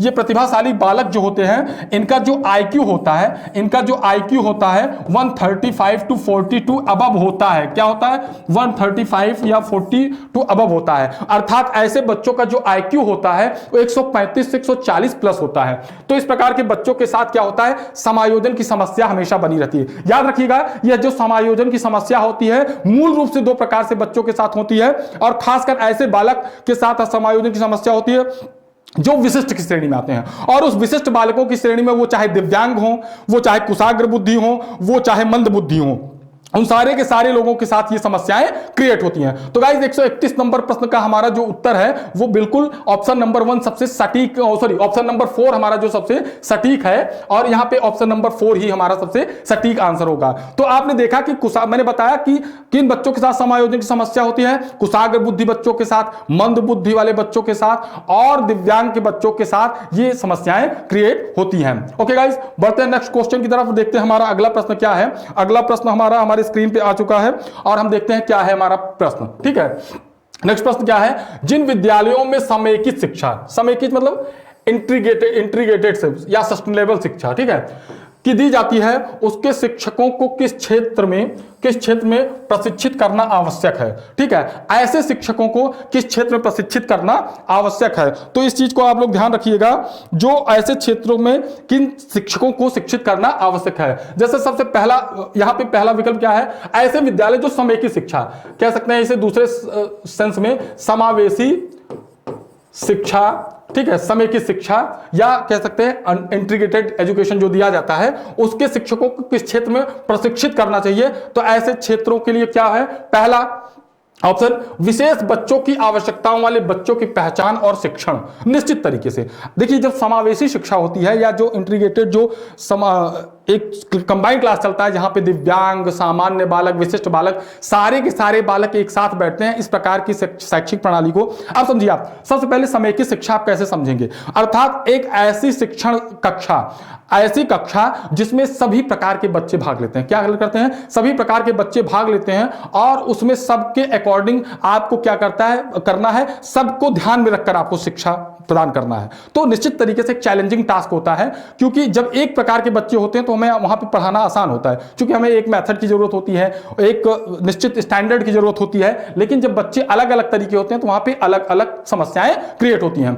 दूसरा क्या है, व्याख्यान विधि द्वारा, बिल्कुल गलत। क्रियात्मक शिक्षण के द्वारा, यह भी गलत है। उपरोक्त में से कोई नहीं, यह भी गलत है। यहां पे ऑप्शन नंबर 1 जो है वो सबसे सटीक आंसर है। क्या है, ऑप्शन नंबर 1 सबसे सटीक आंसर है। इस प्रकार के विशेष आवश्यकता वाले बच्चों की पहचान जो होती है, विशेष आवश्यकता वाले बच्चों की पहचान और शिक्षण, भाई उसमें आपको यह कंफर्म करना है ना, कौन सा दिव्यांग बालक है उसके अकॉर्डिंग हमें पढ़ाया जाए, कौन सा विशिष्ट बालक है उसको हमें उसके अकॉर्डिंग पढ़ाया जाए, कौन सा औसत दर्जे का बालक है हमें उसके अकॉर्डिंग पढ़ाया जाए। तो इस तरीके से हमने देखा कि हमारी जो इस प्रकार के विद्यालयों में जो समेकित शिक्षा दी जाती है, ऐसे लोगों के लिए विशेष आवश्यकता वाले बच्चों की पहचान करने की क्षमता होनी चाहिए ऐसे शिक्षकों में, और उस प्रकार से शिक्षण करने की क्षमता होनी चाहिए। So option 1 will be right answer, अर्थात हमारा प्रश्न यहां पे आंसर जो होगा वो एक बिल्कुल सही आंसर होगा। ओके गाइस, नेक्स्ट क्वेश्चन है 133 क्वेश्चन क्या कह रहा है, शैशवावस्था में बच्चों का क्रियाकलाप, बच्चों का जो क्रियाकलाप होता है वो किस पर निर्धारित होता है। जब बच्चे, देखिए मैंने बताया विकास की कुल 4 अवस्थाएं होती है, शैशवावस्था, बाल्यावस्था, किशोरावस्था और आपका प्रौढ़ावस्था। तो इसमें पूछ रहा है शैशवावस्था में बच्चों के क्रियाकलाप, शैशवावस्था में बच्चों के क्रियाकलाप किस पर किस पर आधारित होते हैं। ठीक है, तो यहां पे देखिए सबसे पहला विकल्प क्या है, मूल प्रवृत्त्यात्मक। बिल्कुल, इस अवस्था में बालक जो होता है उसकी जो क्रियाकलाप होती हैं वो किस पर आधारित होती है, मूल प्रवृत्त्यात्मक। संरक्षित बिल्कुल नहीं होगा। संज्ञानात्मक विकास जो होता है मूल रूप से जो स्टार्ट होता है वो बाल्यावस्था से स्टार्ट होता है। इसीलिए पियाजे ने अपने संज्ञानात्मक विकास के सिद्धांत में बाल्यावस्था को सबसे महत्वपूर्ण काल माना है, और इसीलिए इनके सिद्धांत को संज्ञानात्मक विकास की अवस्था कहा जाता है। जबकि हमारे प्रश्न में जो प्रश्न कर रहा है वो शैशवावस्था से रिलेटेड है। किससे संबंधित है, शैशवावस्था से रिलेटेड है, इसलिए ये ऑप्शन भी खारिज हो जाएगा। संवेगों का विकास बहुत ज्यादा नहीं हुआ होता, मात्र 1-2 संवेग यहां पर विकसित होते हैं, इसलिए वह भी मूलतः क्या करेगा, नहीं प्रभावित करेगा। अर्थात इस तरीके से मूल प्रवृत्त्यात्मक व्यवहार। गाइस, जब मेरा एक वीडियो जो चल रहा है पेड बैच में, मेरा जो वीडियो होगा या लास्ट ईयर की जो कुछ लोग वीडियो आप लोगों ने देखा होगा, वहां पे जो विकास की अवस्थाएं मेरा चैप्टर है, मेरा चैप्टर जब देखेंगे विकास की अवस्थाएं में, ये क्वेश्चन सीधे सीधे आपको मिलेगा। विकास की अवस्थाएं चैप्टर है मेरा पेड बैच में अभी मैंने इसको हाल में ही पढ़ाया है। ठीक है, तो आपने देखा होगा कि यहां पे जो है, यहीं पे ये सारी विशेषताएं पता चलती हैं, किस अवस्था की कौन कौन सी विशेषताएं हैं। तो इस तरीके से आपने देखा कि जो शैशवावस्था होता है वह किस पर आधारित होता है, मूल प्रवृत्त्यात्मक व्यवहार पर आधारित होता है। ओके गाइस, बढ़ते हैं नेक्स्ट प्रश्न की तरफ, देखते हैं हमारा अगला प्रश्न क्या है। अगला प्रश्न हमारा जो है वो सीधे सीधे स्क्रीन पर है, हम देखते हैं। कह रहा है कक्षा में अनुशासन, कक्षा में अनुशासन बनाए रखने के लिए सर्वाधिक प्रभावशाली उपाय क्या है? कक्षा में अनुशासन बनाए रखने के लिए सर्वाधिक प्रभावशाली उपाय क्या है? ठीक है, यहां पे हमें सर्वाधिक प्रभावशाली उपाय बताना है। जैसे देखिए यहां सबसे पहला, ये चूंकि एक व्यवहारिक क्वेश्चन है और यहां पे हम देखते हैं पहला विकल्प जो है अनुशासनहीन छात्रों को कक्षा से बाहर निकाल देना। क्या है? अनुशासनहीन छात्रों को कक्षा से बाहर निकाल देंगे तो बिल्कुल ये ज्यादती होगी। ये बिल्कुल, हम लोग क्या कहते हैं कि शिक्षा जो है ये it is a democratic process. आप किसी को कक्षा से निकालने की, जो हमारे लोगों की नई शिक्षा, न्यू एजुकेशन पॉलिसी वगैरह आई है या हमारी जो नेशनल करिकुलम फ्रेमवर्क है, अगर बच्चे में कुछ चीजें नहीं समझ में आ रही हैं तो आप ऐसा कुछ ट्रीट नहीं करेंगे जिसका इंपैक्ट उसकी मनोवृत्ति पर पड़े। तो क्लास में अगर आप बाहर निकाल दे रहे हैं तो निश्चित तरीके से आप उसे शिक्षा से वंचित कर रहे हैं। इस तरीके से हम लोग कह सकते हैं कि ये सटीक आंसर नहीं होगा। ठीक है, लेकिन यहां पे क्या है, यहां पे अनुशासन बनाए रखने की बात हो रही है, तो अनुशासन बनाए रखने के और बहुत सारे कारण होते हैं। ठीक है, दूसरा क्या है, शिक्षण को रोचक एवं व्यवहारिक बनाना। निश्चित तरीके से एक बेहतर विकल्प है, इसको अभी तक हम लोग रख लेते हैं अपने विकल्प में। ठीक है, छात्रों के अभिभावकों को सूचित करना अंशतः सत्य है, लेकिन इस आंसर को हम लोग आंसर नहीं मान सकते क्योंकि अभिभावकों को सूचित करने से बालक अनुशासित नहीं होते। अनुशासन तो आपके कक्षा के विषय का विषय है, इसलिए आपको स्वयं ध्यान देना है। ठीक है, नेक्स्ट क्या है, अनुशासनहीन छात्रों को विशिष्ट सुविधाएं प्रदान करना। बिल्कुल गलत। तो ऑप्शन नंबर कह सकते हैं आप, option number 4, option number 1, option number 3 totally गलत है। यहां पे ऑप्शन नंबर 2 जो होगा वो हमारा सबसे सटीक आंसर है। क्या है? ऑप्शन नंबर 2 हमारा सबसे सटीक आंसर है। इस तरीके से हम लोग कह सकते हैं शिक्षण को रोचक एवं व्यवहारिक बनाने से क्या होगा, उनमें अनुशासन बन जाएगा। देखिए भाई, अगर आप बहुत अच्छा पढ़ा रहे हैं, ठीक है, जब आप अच्छा पढ़ाते हैं उस, अब यह है कि वो आपका मेथड कैसा है। मैंने बताया कि जब एक शिक्षक शिक्षण कर रहा हो और उसे लगे कि उसके क्लास के बच्चे उसमें इंटरेस्ट नहीं ले रहे हैं, तो निश्चित तरीके से उसे अपने शिक्षण विधियों पर, अपने टीचिंग मेथड के साथ साथ अपने प्लान पर, अपने अन्य टीचिंग एड जो उससे संबंधित है, अन्य कारकों का विशेष रूप से एनालिसिस करना चाहिए, विश्लेषण करना चाहिए भाई वो क्या सारे, वो कौन सी प्रॉब्लम्स हैं जो बच्चे इंटरेस्ट नहीं ले रहे हैं। तो हमें हमेशा खासकर प्राथमिक स्तरीय बच्चों के लिए एक विशेष प्रकार का रोचक प्रावधान करना चाहिए जिससे बच्चे इंटरेस्ट लें। कभी कभी क्या होता है, बच्चे कहते हैं सर आज पढ़ने का मूड नहीं है, तो हम लोग क्या करते हैं, कुछ कहानी प्रेजेंट करते हैं, उन कहानी के माध्यम से उनका मनोरंजन करते हैं और उस कहानी के मनोरंजन के साथ साथ लास्ट में एक ऐसी नैतिक शिक्षा उनके सामने प्रेजेंट करते हैं जिससे वो क्या होते हैं, प्रेरित होते हैं, और वो क्या होते हैं, प्रेरित होने के बाद वो फिर से अपनी शिक्षण प्रक्रिया में वापस आ जाते हैं। तो इसलिए एक अच्छे शिक्षक की ये सबसे बड़ी विशेषता है कि वह क्या करे, एक अच्छे शिक्षक की सबसे बड़ी विशेषता यह है कि वह सीधे सीधे जो है वो सीधे सीधे अपना क्या करे, शिक्षण को रोचक एवं व्यवहारिक बनाने का प्रयास करें। ओके गाइस, तो यहां पे कोई दिक्कत तो नहीं होगी। नेक्स्ट क्वेश्चन की तरफ चलते हैं हम लोग। नेक्स्ट आंसर देखते हैं, हमारा नेक्स्ट क्वेश्चन क्या है, ये आंसर आपके सामने है। ठीक है, नेक्स्ट है बुद्धि एवं सृजनात्मकता। बुद्धि एवं सृजनात्मकता का संबंध है, बुद्धि एवं सृजनात्मकता के संबंध को देखो यहां पे बताया गया है। सृजनात्मकता चैप्टर जब मैंने आपको पढ़ाया होगा तो आपने ध्यान दिया होगा बुद्धि और सृजनात्मकता का क्या संबंध होता है। ओके गाइस, क्वेश्चन नंबर 135 बहुत इजी क्वेश्चन है, लेकिन ध्यान देने की बात है, टेक्निकल क्वेश्चन है। ध्यान से देखिएगा, इस प्रश्न से बहुत सारे आंसर आपके बनेंगे, बहुत सारा कॉन्सेप्ट क्लियर होगा। कह रहा है बुद्धि एवं सृजनात्मकता, यहां पे बुद्धि है और बगल में क्या है आपकी सृजनात्मकता। ठीक है, बुद्धि और सृजनात्मकता के बीच संबंध पूछा है, क्या सृजनात्मकता होता है, यहां पे क्वेश्चन मार्क कर लीजिए। और इनके बीच क्या कह रहा है, ऑप्शन जो हमारा है सबसे पहला धनात्मक संबंध, दूसरा ऋणात्मक संबंध, तीसरा शून्य संबंध, चौथा ये सभी। निश्चित तरीके से मैं आपको बता दूं तो बुद्धि और सृजनात्मकता के बीच धनात्मक संबंध पाया जाता है। लेकिन एक बात, इस बात को आप नोट करके भी लिख लीजिएगा, क्योंकि यहां ऐसे प्रश्न को और जटिल, मान लीजिए तो थोड़ा सा इजी वे में प्रश्न बन गया। थोड़ा सा प्रश्न अगर एग्जामिनर जटिल करना चाहता है तो वो सीधे सीधे प्रश्न ये कह देता है कि बुद्धि क्या एक बुद्धिमान बच्चे के लिए या एक प्रतिभाशाली बच्चे के लिए या एक सृजनशील बालक के लिए, यहां पे सीधे सीधे एक सृजनशील बालक के लिए क्या बुद्धि लब्धि का, एक उच्च बुद्धि लब्धि का होना आवश्यक है? नहीं। इसका उत्तर अगर यहीं पे कह देता कि उच्च बुद्धि लब्धि के लिए क्या सृजनात्मकता के लिए उच्च बुद्धि लब्धि का होना आवश्यक है, और प्रश्न हां और नहीं पूछ लेता, तो निश्चित तरीके से आपका उत्तर होता नहीं, क्योंकि सृजनात्मक बालकों के लिए बुद्धि लब्धि का होना आवश्यक है, लेकिन यह कोई निश्चित शर्त नहीं है कि उसके पास उच्च बुद्धि लब्धि होनी चाहिए। तो गाइस इस तरीके से, लेकिन एक स्तर पे, यहां पे इस आंसर को हम देखते हैं, एक स्तर पे क्या होना चाहिए, जैसे 90 से 110, अर्थात 90 से 110 के बीच में उसका बुद्धि लब्धि कम से कम होना ही चाहिए। क्यों? क्योंकि जब उसके पास औसत स्तर का बुद्धि रहेगा तभी तो वो सृजनशीलता के बारे में चिंतन कर पाएगा, अर्थात सृजन, किसी चीज का सृजन कर पाएगा। तो इस तरीके से हमारा जो आंसर होगा निश्चित तरीके से यहां पे उत्तर हमारा क्या होगा, धनात्मक। लेकिन मैंने बताया कि प्रश्न अगर यहां पे ज्यादा टेढ़ा करना होगा तो एग्जामिनर सीधे हां नहीं में प्रश्न करके पूछेगा कि क्या सृजनशील होने के लिए उच्च बुद्धिलब्धि होना आवश्यक है, हां नहीं, इनमें से कोई नहीं, उपर्युक्त में से कोई नहीं, इस तरीके से विकल्प बनाया जा सकता है। तो यह बात आप गांठ बांध के रख लीजिएगा कि सृजनशील बालक होने के लिए उच्च बुद्धिलब्धि का होना आवश्यक नहीं है, हां एक स्तर तक बुद्धिलब्धि का होना आवश्यक है, लेकिन उच्च बुद्धिलब्धि जैसी बात को ध्यान में नहीं रखना है। ठीक है, इस तरीके से हमारा ऑप्शन नंबर 1 जो है वो बिल्कुल सही हो जाता है। नेक्स्ट बढ़ते हैं हम लोग, नेक्स्ट क्वेश्चन की तरफ बढ़ते हैं, देखते हैं हमारा अगला प्रश्न क्या है। अगला प्रश्न 136 नंबर। ठीक है, कह रहा है कक्षा में विद्यार्थियों को अधिगम के लिए प्रेरित करने हेतु किस युक्ति का अनुप्रयोग करना, किन प्रयोग आप नहीं करते। गाइस देखो ध्यान दीजिएगा, यहां पे ऐसे प्रश्न हम लोग गलतियां करते हैं, ह्यूमन एरर।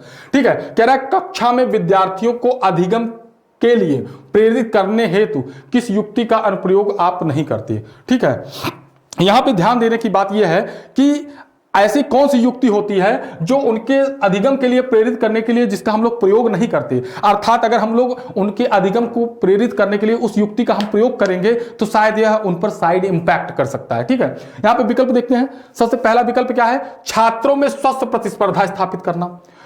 ये अनिश्चित तरीके से क्या है, नहीं शब्द कर रहा है, ये नहीं कर रहा है, और ऐसा ये तो होता है। ठीक है, तो यहां पे ये रॉन्ग कर देते हैं, क्योंकि छात्रों में अगर हम स्वस्थ प्रतिस्पर्धा करा देंगे तो वो क्या करेंगे, वो अधिगम के लिए प्रेरित होंगे। दूसरा क्या है, उन्हें आत्मगौरव की अनुभूति कराना। ठीक है, यह ऑप्शन भी नहीं सही है। उनकी अत्यधिक प्रशंसा करना।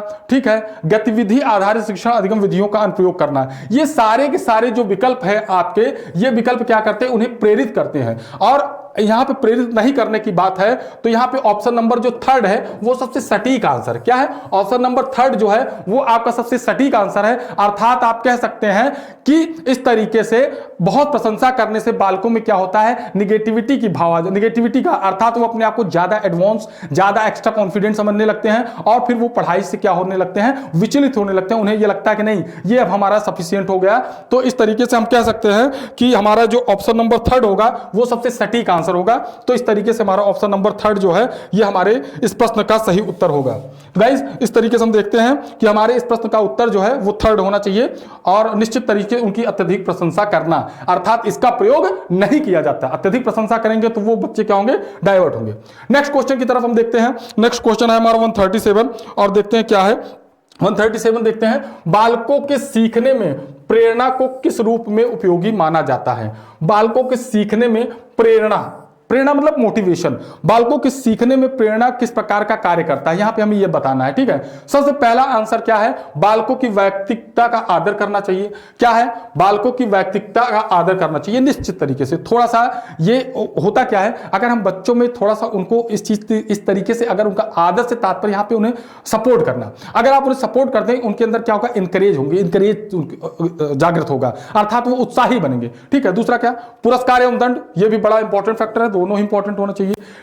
3 प्रशंसा एवं भर्त्सना, दोनों होना चाहिए, प्रशंसा और उनकी आलोचना भी होनी चाहिए। अगर आलोचना के लिए ही रहीमन दास ने कहा है कि निंदक नियरे राखिए आंगन कुटी छवाए, किसी भी छात्र की अगर आलोचना नहीं होती तो निश्चित तरीके से वो बेहतर परफॉर्मेंस नहीं कर सकता, अपनी परिपक्वता को नहीं प्राप्त कर सकता। क्यों, क्योंकि फेल होने के बाद ही जो है विन होने का मजा एक अपना अलग टेस्ट है। ठीक है, तो इस तरीके से हम ये देख रहे हैं यहाँ ऑप्शन नंबर 4 जो है ये लगभग सारे के सारे ऑप्शन को क्या कर रहा है, संतुष्ट कर रहा है। तो इस तरीके से हम देखते हैं कि ये हमारा जो है वो सीधा सीधा सा प्रश्न का आंसर जो हो जाएगा, यहाँ ऑप्शन नंबर 4 जो है वो सबसे सटीक आंसर होना चाहिए। तो गाइज इस तरीके से हम देखते हैं हमारा 137 का आंसर जो होगा वो 4th होगा। नेक्स्ट क्वेश्चन क्या है, सीखने की प्रक्रिया को प्रभावित करने वाले कारक, सीखने की प्रक्रिया को प्रभावित करने वाले कारक वो कौन कौन से हैं, तो ये हमें बताना है। ठीक है, अब यहां पे देखिए सबसे पहला क्या है, अनुकरण। गाइस अनुकरण भी एक कारक है। देखिए जैसे मान लीजिए जो बच्चे शैशवावस्था में होते हैं, शैशवावस्था या पूर्व बाल्यावस्था की बात करिए आप, शैशवावस्था अथवा पूर्व बाल्यावस्था में बालक क्या करते हैं, अनुकरण के माध्यम से सीखते हैं। क्या करते हैं, अनुकरण के माध्यम से सीखते हैं। तो यह क्या होता है, यह बालक के प्रभावित सीखने के लिए अधिगम को प्रभावित करने वाले कारक में आएंगे। आएंगे। तो बच्चे कहां सीखते हैं? शैशवावस्था में या पूर्व बाल्यावस्था में सीखने का जो आधार होता है वो अनुकरण होता है। कहां कहां? शैशवावस्था में और पूर्व बाल्यावस्था, शैशवावस्था, ठीक है, शैशवावस्था में और प्लस पूर्व बाल्यावस्था में अनुकरण माध्यम से बालक क्या करते हैं? सीखते हैं। तो इस तरीके से पहला ऑप्शन जो है वो क्या होगा? वो महत्वपूर्ण कारक है। दूसरी बात करते हैं प्रशंसा एवं निंदा। निश्चित तरीके से प्रशंसा और निंदा करने से भी बालकों में क्या होता है? डेवलपमेंट होता है। अगर आप उनकी प्रशंसा करेंगे तब भी वो परफॉर्मेंस अच्छा करेंगे। अगर कोई बहुत अच्छा बच्चा है और वो गलती करता है और उसको हम लोग निंदा भी करते हैं तो माना जाता है कि प्रशंसा और निंदा ही भी दोनों महत्वपूर्ण कारक हैं किसको? अधिगम को प्रभावित करने वाले कारकों में। नेक्स्ट थर्ड, प्रतियोगिता। उनके बीच एक कंपटीशन आयोजित करा करके उन्हें अधिगम करके प्रभावित करते हैं। तो प्रतियोगिता अगर रहेगी तो बच्चा तेजी से सीखता है। क्यों? क्योंकि उसे एक दूसरे को पीछे करने की एक होड़ होगी। तो इस तरीके से आप देख रहे होंगे कि अनुकरण, प्रशंसा एवं निंदा, ये सारे के सारे जो फैक्टर हैं, ये सारे के सारे फैक्टर बालक के विकास को प्रभावित करते हैं। तो इस तरीके से आप कह सकते हैं कि ऑप्शन नंबर 4 जो है वो सबसे सटीक आंसर है। तो इस तरीके से ऑप्शन नंबर 4 हमारा सबसे सटीक आंसर है। ओके गाइस, ये सभी उपरोक्त दे दिया है। नेक्स्ट क्वेश्चन, सीखने का मूलभूत, प्राथमिक मूलभूत नियम संबंधित है। ठीक है, यहां पे देखिए जो सीखने के मूलभूत नियम थे वो आपके कौन कौन से थे? ये दिया था ईएल थार्नडाइक ने। किसने दिया था गाइस? थार्नडाइक ने दिया था। हमारे मूलभूत सीखने के नियम की संकल्पना जो की थी वो थार्नडाइक ने दिया था। थार्नडाइक ने 3 चीजें थार्नडाइक ने कहा था, ठीक है, थार्नडाइक के मूल नियम 3 थे और गौड़ जो थे वो कुल कितने थे? वो कुल 5 थे। क्या थे? मूल 3 थे और गौड़ जो थे वो 5 थे। और जो ये नियम थे वो पहला था अभ्यास का नियम, ठीक है, अभ्यास का नियम, तैयारी का नियम और तत्परता का नियम, सॉरी तत्परता का नियम। एरेज यहां पे कर देते हैं, यहां पे 5 ऑप्शन होंगे, ठीक है, यहां पे 5 ऑप्शन होते हैं, ये गौड़ होते हैं, गौड़, ठीक है, और ये है तत्परता का नियम। तो क्या है? अभ्यास का नियम, तैयारी का नियम, तत्परता का नियम, ये हमारे क्या है? मूलभूत गुण है।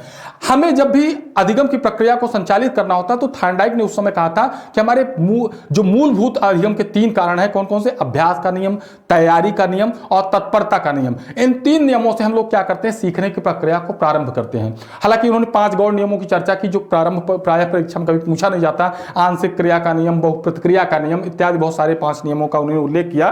तो यहां पर हमारा जो ऑप्शन होगा निश्चित तरीके से तत्परता का नियम, यहां पे ऑप्शन नंबर 4 जो होगा ये हमारा सबसे सटीक आंसर होगा। क्या होगा? ये हमारा सबसे सटीक आंसर होगा, क्योंकि इसी आधार पे हम देखते हैं कि इसका ऑप्शन नंबर जो 4 होगा वो सबसे सटीक होगा। तो ये थार्नडाइक ने दिया था। किसने दिया था? ईएल थार्नडाइक का नियम था ये, और इसी के अकॉर्डिंग इन्होंने दिया था। ओके गाइस, तो इस तरीके से हम देखते हैं। नेक्स्ट क्वेश्चन की तरफ बढ़ते हैं। नेक्स्ट क्वेश्चन हमारा क्या है? नेक्स्ट क्वेश्चन हमारा है मानसिक परिपक्वता की ऊंचाइयों को छूने के लिए प्रयत्नरत रहना संबंधित है। देखिए, मैंने बताया था कि परिपक्वता की बात कर रही, मैच्योरेशन की बात कर रहा है, मैच्योरेशन। मैंने बताया था चाहे शारीरिक विकास की परिपक्वता हो, चाहे मानसिक विकास की परिपक्वता हो और चाहे सामाजिक विकास की परिपक्वता हो, ये सारी चीजें, सामाजिक विकास की, शारीरिक विकास की और मानसिक विकास की, ये सारी परिपक्वता का प्रारंभ कह सकते हैं। ये जैसे सामाजिकरण की प्रक्रिया का प्रारंभ, मानसिक विकास का प्रारंभ और शारीरिक विकास का प्रारंभ तो मान लीजिए शैशवावस्था से प्रारंभ हो जाता है, लेकिन मानसिक और सामाजिक विकास का प्रारंभ और सामाजिकरण की प्रक्रिया ये बाल्यावस्था से प्रारंभ होती है, ठीक है। लेकिन यहां पे परिपक्वता की बात कर रहा है। मानसिक परिपक्वता की ऊंचाइयों को छूने के लिए प्रयत्नरत रहना संबंधित है। अर्थात किस अवस्था में परिपक्वता जो है, मानसिक परिपक्वता अपने उच्चतम स्तर पर रहता है, ये सीधे सीधे इस बात को कह रहा है, अर्थात छूने की अवस्था में। तो गाइस मैंने बताया था जो आपका किशोरावस्था होता है इसमें जो होता है शारीरिक, मानसिक और सामाजिक परिपक्वता, ये सारी परिपक्वता जो होती हैं ये सीधे सीधे हमारे किस अवस्था की विशेषता है? किशोरावस्था की विशेषता है। किस अवस्था की विशेषता है? किशोरावस्था की विशेषता है। इसलिए हमारा ऑप्शन नंबर 1 क्या हो जाएगा? बिल्कुल सही आंसर हो जाएगा। अर्थात इस तरीके से हम लोग कह सकते हैं किशोरावस्था में मानसिक परिपक्वता, सामाजिक परिपक्वता और अन्य परिपक्वताएं जितनी होती हैं वो हमारे किशोरावस्था से संबंधित हैं। नेक्स्ट क्वेश्चन चलते हैं। नेक्स्ट क्वेश्चन पे हम देखते हैं 141 हमारा क्या है? 141 क्वेश्चन थोड़ा सा टेक्निकल है, ध्यान देने की बात है। मां बाप के साए से बाहर निकल अपने साथी अपने साथी बालकों की संगत को पसंद करना संबंधित है। यहां पे ध्यान देना है, मां बाप के साय से निकल के। अब मां बाप के साय से निकल के, यहां पे देखिए, यहां पे एक वर्ड है साथी, ठीक है। तो साथी का मतलब है मां बाप के साय से निकल के। देखिए पहली बात तो एक एज का अपना वो डायग्राम बना लिया करें ऐसी स्थिति में।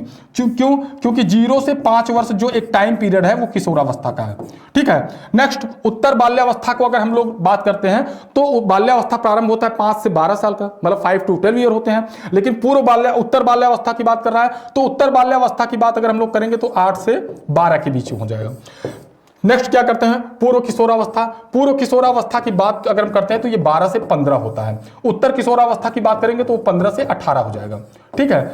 तो और किशोरावस्था जो स्टार्ट होता, जो किशोरावस्था की बात करते हैं हम लोग, वो कहां से होता है, वो 12 से लेकर 18 तक संपूर्ण बात को लेते हैं, ठीक है। अब यहां पे कह रहा है, क्वेश्चन ध्यान दीजिएगा, मां बाप के साय से बाहर निकलकर साथी अपने बालकों की संगत, अपने साथी बालकों की संगत को पसंद करता है। अर्थात वह अवस्था जब बालक क्या करता है, जब बच्चा जो होता है वह अपने मां बाप के साय से निकलकर बाहर जाने का प्रयास करता है, बाहर के वातावरण से जुड़ना चाहता है और अपने मां बाप के साय से निकलकर अर्थात कह सकते हैं उसके सामाजिकरण की अवस्था जो है वो पूरी तरीके से परिपक्व की ओर अग्रसर है। इस अवस्था को अगर माना जाए तो आप अगर व्यवहारिक तरीके से थोड़ा सा थिंकिंग करके सोचेंगे तो इस प्रश्न का उत्तर बड़ा सटीक मिल जाएगा। क्यों? क्योंकि पूर्व किशोरावस्था जो होती है यह वह अवस्था होती है जहां से बच्चे बाहर निकलना चालू कर देते हैं। देखिए 12 साल तक बच्चे क्या होते हैं, अपने घर के आसपास, अपने आसपास के वातावरण में होते हैं, कहीं दूर आना जाना उनका बहुत कम होता है। लेकिन ये जो पूर्व किशोरावस्था होता है, ये जो ऐसी अवस्था होती है जहां बच्चे अपने मां बाप से अलग होने वाली स्थिति यहीं से क्रिएट होती है, ठीक है। क्योंकि यहां पे तो मैच्योरेशन स्टार्ट हो जाता है, यहां तो परिपक्वता स्टार्ट हो जाती है, उनका अपना एक सिस्टम बन जाता है, ठीक है। और यहां पे उसकी संकल्पना कर ही नहीं सकते। तो गाइस इस तरीके से हमारा ऑप्शन नंबर 2 जो होगा वो सबसे सटीक आंसर होगा। क्या होगा? ऑप्शन नंबर 2 सबसे सटीक आंसर होगा।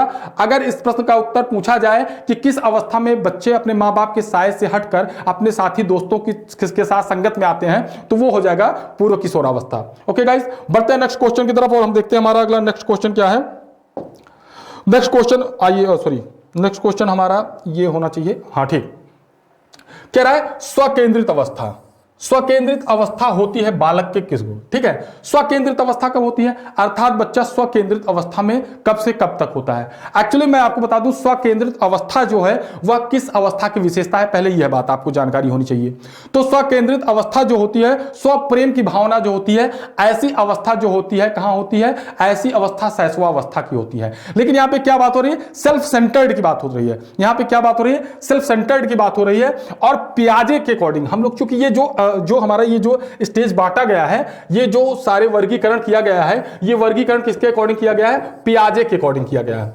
किसके अकॉर्डिंग किया गया है, पियाजे के अकॉर्डिंग। जीन पियाजे जिन्होंने 4 स्तरों में विभाजित किया था, इंद्रियगामक अवस्था, पूर्व संक्रियात्मक अवस्था, मूर्त संक्रियात्मक अवस्था और अमूर्त संक्रियात्मक अवस्था, उसके अंतर्गत देखा जाए तो जो हमारे स्वकेंद्रित अवस्था है वह सीधे सीधे उनके पूर्व संक्रियात्मक अवस्था से संबंधित है। और यह पूर्व संक्रियात्मक अवस्था जो है वो कहां से स्टार्ट होती है, 3 से 6 वर्ष। अर्थात इसे हम लोग जीन पियाजे के अकॉर्डिंग से कह सकते हैं किस अवस्था, अगर इसी को स्वकेंद्रित की अवस्था होती है बालक के पियाजे के अनुसार, उसका क्या नाम है, तो यह हो जाती है पूर्व संक्रियात्मक अवस्था।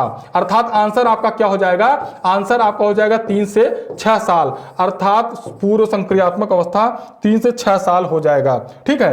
तो इस तरीके से हम देखते हैं यहां पे इसका आंसर क्या हो जाएगा, ऑप्शन नंबर 2, ठीक है। 7 वर्ष से अधिक उसमें किशोरावस्था में आते हैं, ठीक है। जन्म से 2 वर्ष के लिए जो है वह सीधा सीधा जन्म से 2 वर्ष इंद्रियगामक अवस्था के लिए उन्होंने बताया है। ओके गाइस, बढ़ते हैं नेक्स्ट प्रश्न की तरफ।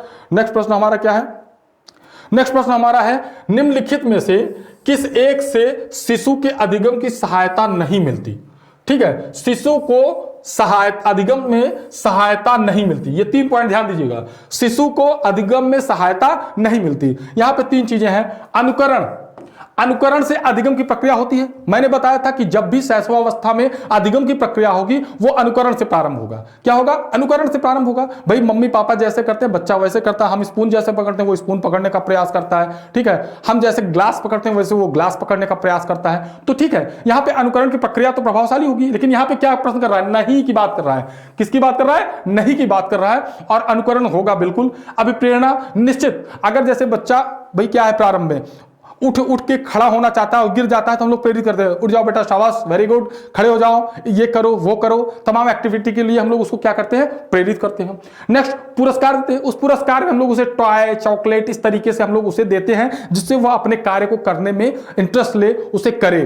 ठीक है गाइस, तो इस तरीके से आपने देखा कि ये 3 विकल्प तो बिल्कुल सही है। और यहां पे प्रश्न क्या कर रहा है, नहीं की बात कर रहा है। तो अनुकरण भी इंपॉर्टेंट है, अब प्रेरणा भी इंपॉर्टेंट है और पुरस्कार भी इंपॉर्टेंट है। इस तरीके से स्कूली बस्ता का यहां पे कोई कंसेप्ट नहीं है, इसलिए ऑप्शन नंबर 3 आपका बिल्कुल सही आंसर होगा। इस तरीके से हम देखते हैं कि ऑप्शन नंबर 3 जो है वो आपका बिल्कुल सही आंसर होगा। नेक्स्ट क्वेश्चन की तरफ बढ़ते हैं। नेक्स्ट क्वेश्चन देखते हैं 144। ठीक है, इसमें 144 में अधिगम क्षमता निम्नलिखित में से किससे प्रभावित नहीं होती?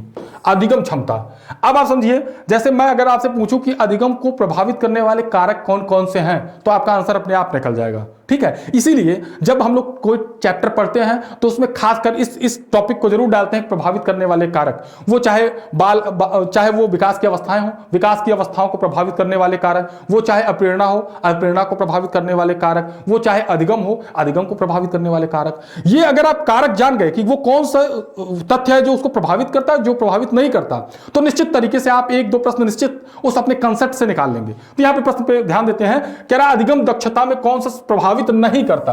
अधिगम की बात कर रहा है, बात अधिगम क्षमता की बात कर रहा है। कौन सा अधिगम क्षमता में को प्रभावित नहीं करता? पहला आनुवांशिकता, वेरी इंपॉर्टेंट। आनुवांशिकता अधिगम को प्रभावित करता है। ऐसे कौन कौन से मनोवैज्ञानिक है जो इस पर बल देते हैं? तो आपको याद होना चाहिए, डार्विन है, लैमार्क हैं। ये जो मनोवैज्ञानिक हैं ये मानते हैं कि बालक के विकास को या अधिगम की प्रक्रिया में जो आनुवांशिकता है उसका बड़ा महत्वपूर्ण रोल है। वही वुडवर्थ ने जाके कहा कि आनुवांशिकता गुणे वातावरण इक्वल टू अधिगम। लेकिन यहां पे फिर क्या है, वातावरण भी है, बिल्कुल आनुवांशिकता वातावरण। और इसी बात को वुडवर्थ का जो फॉर्मूला है, वुडवर्थ ने यही बात तो कही थी भैया कि आनुवांशिकता गुणे वातावरण, आनुवांशिकता गुणे वातावरण। इसी को हम लोग ऐड करके क्या करते हैं, इसी को हम लोग ऐड करके देख लेते हैं कि सीधे सीधे सी बात आ जाती है, वातावरण, क्षमा कीजिएगा हम चलने, ठीक है। तो ये दोनों जोड़ के हम लोग क्या बन जाता है, ये वुडवर्थ का फॉर्मूला बन जाता है। प्रशिक्षण शिक्षण आवश्यकता है, लेकिन इसमें राष्ट्रीयता का कोई रोल नहीं होता। क्या नहीं होता? राष्ट्रीयता का कोई रोल नहीं होता। और राष्ट्रीयता के रोल ना होने से यह हमारा विकल्प जो राष्ट्रीयता है, ऑप्शन नंबर 4 जो है, वो बिल्कुल इसका क्या कह सकते हैं, सही आंसर कह सकते हैं। क्या कहेंगे इसका सबसे सही आंसर जो होगा वो क्या हो जाएगा, राष्ट्रीयता, सॉरी, राष्ट्रीयता इसका सही आंसर हो जाएगा। ठीक है, तो इस तरीके से राष्ट्रीयता इसका बिल्कुल सही उत्तर हो जाएगा। बढ़ते हैं नेक्स्ट क्वेश्चन की तरफ, देखते हैं हमारा अगला प्रश्न क्या है। अगला प्रश्न आता है, नेक्स्ट क्वेश्चन 145 में देखते हैं, किस अधिगम मनोवैज्ञानिक ने बालक अधिगम विकास पुरस्कार, यहां बला अधिगम, यहां बालक अधिगम होना चाहिए था। ठीक है, टाइपिंग थोड़ा सा मिसप्रिंट हुई है। किस अधिगम मनोवैज्ञानिक ने बला अधिगम विकास में पुरस्कार को महत्व नहीं दिया? पुरस्कार को महत्व नहीं दिया। देखिए, अब आप समझिए, यहां पे जितने भी मनोवैज्ञानिक हैं पुरस्कार की बात करते हैं। जिनके भी सिद्धांत को आप देखोगे, चाहे अगर हम स्किनर को लेते हैं तो ये RS की बात करते हैं। क्या कहते हैं, अनुक्रिया करेगा तो उसे स्टिमुलस प्राप्त होगा। ठीक है, पावलोव ने भी UCS और UCR की बात की। ठीक है, अर्थात इन्होंने भी उद्दीपन अनुक्रिया की बात की, इन्होंने भी अनुक्रिया और उद्दीपन की बात की। अर्थात ऐसे मनोवैज्ञानिक जिन्होंने उद्दीपन और अनुक्रिया की चर्चा की, अर्थात उद्दीपन जब हमारे अंदर रहेगा तभी हम पुरस्कार के लिए परेशान होंगे, तभी हम विषय वस्तु को पाना चाहेंगे। अर्थात ये बात याद रखिएगा, पुरस्कार की बात अगर जितने मनोवैज्ञानिकों की बात होती है जिसमें SR का कंसेप्ट छिपा होगा, वो सारे के सारे पुरस्कार को विशेष महत्व देंगे। जिसमें SR का कंसेप्ट छिपा होगा वो पुरस्कार को विशेष महत्व देंगे। लेकिन गुथरी ने SR की कोई चर्चा नहीं की थी। इनके सिद्धांत को हम लोग किस नाम से जानते हैं, सामीप्य अनुबंधन का सिद्धांत। क्या कहते हैं, सामीप्य अनुबंधन का सिद्धांत। ये सामीप्य अनुबंधन का सिद्धांत जो था वह किससे संबंधित था, सामीप्य अनुबंधन का सिद्धांत गुथरी संबंधित था। कभी कभी पूछ लेता है सामीप्य अनुबंधन का सिद्धांत किसने दिया, तो आपको याद होना चाहिए कि सामीप्य अनुबंधन का सिद्धांत जो दिया था वो गुथरी ने दिया था। तो इस तरीके से आपको मालूम होना चाहिए कि ये गुथरी सामीप्य अनुबंधन से रिलेटेड है, इसलिए ऑप्शन नंबर 4 जो है वो आपका सबसे सटीक आंसर हो जाएगा। ओके गाइस, तो बढ़ते हैं नेक्स्ट प्रश्न की तरफ, देखते हैं हमारा अगला प्रश्न क्या है। अगला प्रश्न है 146 में क्या कह रहा है, कौन से गुण अच्छे मानसिक स्वास्थ्य के लिए नहीं है? कौन से गुण अच्छे मानसिक स्वास्थ्य की बात कर रहा है? हेल्दी मेंटालिटी के लिए क्या कर रहा है, हेल्दी मेंटालिटी के लिए क्या, हेल्दी मेंटालिटी के लिए कौन सा नहीं है, अच्छा यहां पे नहीं है, ठीक है, हेल्दी मेंटालिटी के लिए कौन सा गुण नहीं है। पहला क्या है, नियमित जीवन संवेगात्मक परिपक्वता बिल्कुल होनी चाहिए, ये तो है ही, ठीक है। दूसरा क्या है, आत्मविश्वास सहनशीलता, यह भी होनी चाहिए। नेक्स्ट, बहुत विनीत स्वयं में सीमित। नेक्स्ट, वास्तविकता की स्वीकृति, स्व मूल्यांकन की योग्यता, यह भी सही है। गाइस इसमें देखिए, इसमें आधे सेंटेंस में तो आपको दिखा होगा अच्छे स्वास्थ्य की बात करता है, बहुत विनीत होना चाहिए, बिल्कुल सत्य है, ठीक है, ये अच्छी मेंटेलिटी का द्योतक है। लेकिन यहीं पे अगला सेंटेंस जो जोड़ दिया है, स्वयं में सीमित। और मैंने बताया था अगर बालक स्वयं में सीमित होगा तो वह आत्मनिष्ठ होगा, और जो उसके व्यक्तित्व को पूर्णतः क्या करेगा, प्रभावित करेगा, वो मल्टी डायमेंशनल नहीं होगा, वो स्वतंत्र तरीके से चिंतन नहीं कर पाएगा, वो सामाजिक अंतःक्रिया नहीं कर पाएगा। तो ये ऑप्शन जो है निश्चित तरीके से ऑप्शन नंबर 3 जो है इसमें क्या कर रहा है, बाधा पहुंचा रहा है। कह सकते हैं मानसिक स्वास्थ्य के लिए जो स्टेटमेंट सही नहीं है या मानसिक स्वास्थ्य के लिए जो उपयोगी नहीं है, ऑप्शन नंबर 3 आपका बहुत विनीत। यहां पे आधा स्टेटमेंट तो बिल्कुल लगभग सही है, लेकिन स्वयं में सीमित होना यह किस चीज का द्योतक है, आत्मनिष्ठ का। और इस प्रकार के बच्चे जो होते हैं वह क्या होते हैं, अंतर्मुखी होते हैं, जो इनके व्यक्तित्व का विकास बहुत बेहतर तरीके से नहीं होता। तो गाइस इस तरीके से हमारे 146 का जो आंसर क्वेश्चन नंबर आया है वो इसका आंसर 46 का यही होगा कि ऑप्शन नंबर 3। नेक्स्ट देखते हैं संज्ञानात्मक विकास। मैंने बताया था संज्ञानात्मक विकास के 4 चरणों, संवेदी, पेशीय, पूर्व संक्रियात्मक, स्थूल संक्रियात्मक और औपचारिक संक्रियात्मक की पहचान की गई है। ये तो आप बहुत इजी क्वेश्चन है और आप लोग जानते भी होंगे, ये निश्चित तरीके से एक सरल क्वेश्चन है। इसकी चर्चा जो की थी वो किसने किया था, पहली बात तो आप याद जानते रहिएगा, संज्ञानात्मक विकास के सिद्धांत की चर्चा किसने की थी, पियाजे ने। अगर यह बात आप पकड़ लेंगे तो आप निश्चित तरीके से इस प्रश्न को भी पकड़ लेंगे। इन्होंने 4 अवस्थाओं का जिक्र किया, तो वो 4 अवस्थाएं जो है, पहली कौन थी, इंद्रिय गामक, ठीक, जिसे हम लोग संवेदी भी कहते हैं। क्या कहते हैं, संवेदी भी कहते हैं। इंद्रिय गामक, पूर्व संक्रियात्मक, मूर्त संक्रियात्मक, और यहां पे जो औपचारिक संक्रियात्मक लिखा है इसे हम लोग अमूर्त भी कहते हैं। क्या कहते हैं गाइस, अमूर्त संक्रियात्मक अवस्था भी कहते हैं। तो इस तरीके से इन 4 तथ्यों की जो चर्चा की है, 4 स्टेप की जो चर्चा की है वो किसने किया था, जीन पियाजे ने। हरलॉक जो है आपके ये विकास और अभिवृद्धि से संबंधित है। किससे संबंधित है, विकास एवं अभिवृद्धि से। हरलॉक मैंने बताया था कि हरलॉक जो है ये विकास अभिवृद्धि से संबंधित है। हिलगार्ड आपके सिलेबस से बहुत ज्यादा है नहीं, डेफिनेशन से रिलेटेड है। स्टॉट जो है ये आपके चेतना या सॉरी स्मृति से संबंधित है, ठीक है। तो इस तरीके से ऑप्शन नंबर 4 है जिसमें आपको यह बताया गया है कि संज्ञानात्मक विकास की 4 अवस्थाएं हैं, इंद्रिय गामक अवस्था, पूर्व संक्रियात्मक अवस्था, मूर्त संक्रियात्मक अवस्था, अमूर्त संक्रियात्मक अवस्था। तो इस तरीके से पियाजे ने जो है इस प्रकार से जो चर्चा की है, इन 4 प्रकार से वो इन्होंने चर्चा की है। नेक्स्ट आते हैं 140। पहला क्या है क्वेश्चन, पूर्वाग्रही किशोर अथवा किशोरी। पूर्वाग्रह मतलब एक ऐसी मनोवृत्ति जब हम किसी विषय वस्तु के बारे में या किसी तथ्य के बारे में पहले ही कुछ सोच लेते हैं। जैसे मान लीजिए आपने किसी व्यक्ति के बारे में धारणा बना ली कि यह व्यक्ति बहुत बुरा पढ़ाता है, तो वो निश्चित बुरा ही आपको लगेगा, वो चाहे कितना भी अच्छा पढ़ाए, ठीक है। तो ये धारणाएं जो होती है आदमी के व्यक्ति की क्या होती है, पूर्व ग्रसित होता है आदमी, उसमें पूर्व पहले से ही उस चीज को मेंटली मेकअप किया रहता है। यहां पे प्रश्न क्या है, पूर्वाग्रही किशोर अथवा किशोरी, यहां पे क्या विकल्प होगा, ठीक है, कि प्रति कठोर होते हैं। तो किसके प्रति कठोर होते हैं, यहां पे सबसे सटीक आंसर जो होगा वह अपनी समस्या के प्रति। ये क्या होते हैं, अपनी समस्या के प्रति कठोर होते हैं। अब आप समझिए कैसे, मान लीजिए कोई किशोर अथवा किशोरी है, ठीक है, आंसर यहां पे समस्या आ गया, समझिएगा, चूंकि वो सेंटेंस सीधा मर रहा है, उसमें सीधी सी बात आप जब देखते हैं, भाई अगर मान लीजिए आपके समस्या का निदान कब होगा, जैसे मान लीजिए आपके साथ कोई समस्या है तो समस्या निदान कैसे होगा, भाई आपको कोई उपचारात्मक शिक्षण प्रदान करेगा तभी तो आपका समस्या दूर होगी। और ऐसे लोगों को जब उन्हें उपचारात्मक शिक्षण के लिए वो लेना चाहते हैं, लेकिन उन पर क्या होता है, कहीं ना कहीं किसी पर ट्रस्ट कम होता है, विश्वास कम होता है, विश्वास का अभाव होता है। इसीलिए एरिक्सन ने अपने मनोसामाजिक सिद्धांत में किशोरावस्था की एक बड़ी विशेषता बताई थी, विश्वास बनाम अविश्वास, अर्थात यहां पे विश्वास और अविश्वास की स्थिति बनी रहती है।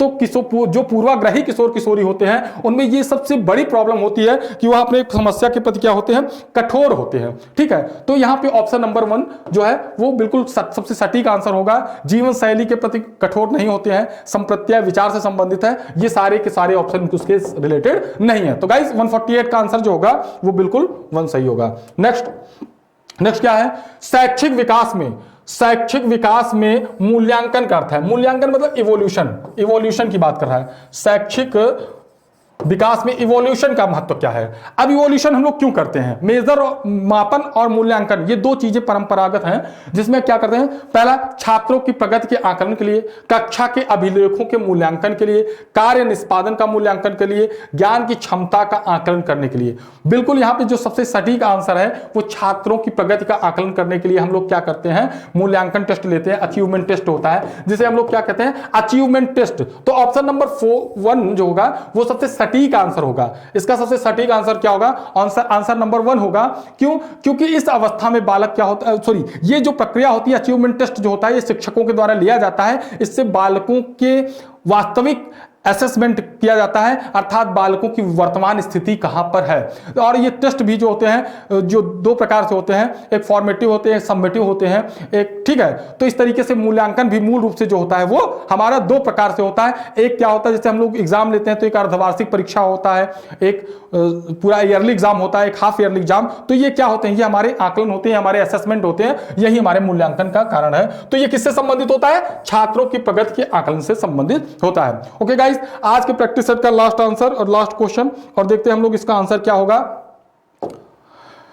हाँ, बहुत बढ़िया, ये एक अच्छा सा क्वेश्चन है। यहाँ पे क्वेश्चन है 150 नंबर, और ये डेफिनेशन अभी संवेग का चैप्टर मैंने अपनी पेड क्लास में नहीं पढ़ाया है, जो नेक्स्ट सेशन नेक्स्ट डेज में पढ़ाने के मूड में हूं। तो ये अचानक मुझे याद आ गया। देखिए, संवेग व्यक्ति की उत्तेजित दशा है, या किसका स्टेटमेंट है? संवेग व्यक्ति की उत्तेजित दशा है, निश्चित तरीके से यह किसका स्टेटमेंट है? देखिए भाई, इसमें स्टेटमेंट सीधे सीधे आपको याद होना चाहिए। तो मैंने बताया संवेग व्यक्ति की उत्तेजित दशा है, ऐसा किसने कहा था? ऐसा वुडवर्थ ने कहा था। किसने कहा था? वुडवर्थ ने कहा था कि संवेग, यहां पे वुडवर्थ गलत टाइपिंग हुआ है, वुडवर्थ है, ध्यान दीजिएगा आप लोग, ठीक है। संवेग व्यक्ति की उत्तेजित दशा है, ऐसा वुडवर्थ ने कहा था। जीन पियाजे ने संज्ञानात्मक विकास की बात कही थी। हाँ, जीन पियाजे का एक अच्छा सा स्टेटमेंट आपको मैं चर्चा करना चाहूंगा। जीन पियाजे ने अपने एक स्टेटमेंट में कहा था कि जो बालक, जो शिशु होता है, जब वो जन्म लेता है तो वह नई सृष्टि के साथ या नए सृष्टि के साथ अपने आप को समायोजित करता है। क्या करता है? अपने नए सृष्टि में नए वातावरण के साथ अपने आप को समायोजित करने के लिए प्रयास करता है। इस तरीके से उनका स्टेटमेंट था। जबकि वैलेंटाइन ने क्या कहा था? वैलेंटाइन ने शैशवावस्था को सीखने का आदर्श काल कहा था। क्या कहा था? वैलेंटाइन ने इसे क्या कहा था? सीखने का आदर्श काल कहा था। किस अवस्था को? शैशवावस्था को। रॉस का एक बड़ा सा अच्छा स्टेटमेंट है, इन्होंने बाल्यावस्था को परिपक्वता काल कहा था। क्या कहा था? बाल्यावस्था को परिपक्वता काल कहा था। बाल्यावस्था को इन्होंने परिपक्वता काल कहा था। और हां, एक बात और है, बीएड वाले, जो शिक्षा दर्शन वाला पक्ष है, कभी आपने पढ़ा होगा शिक्षा एवं दर्शन एक सिक्के के 2 पहलू हैं। यह भी प्रश्न कई बार पूछा गया है, हालांकि टेट में नहीं पूछा गया है, तो यह याद रखिएगा, यह भी स्टेटमेंट जे रॉस का है। तो क्या गाइस, ये इस तरीके से आज हमारे 30 क्वेश्चन के सेट रहे, और जो 2013 की यूपी टेट के प्रश्न उत्तरी को हमने सॉल्व किया। निश्चित तरीके से आपको कैसा लगा आप कमेंट के माध्यम से हमें सूचित करिएगा। बहुत बहुत धन्यवाद। मिलते हैं नेक्स्ट सेट के साथ नेक्स्ट डेट पर। Thank you very much. Okay, bye.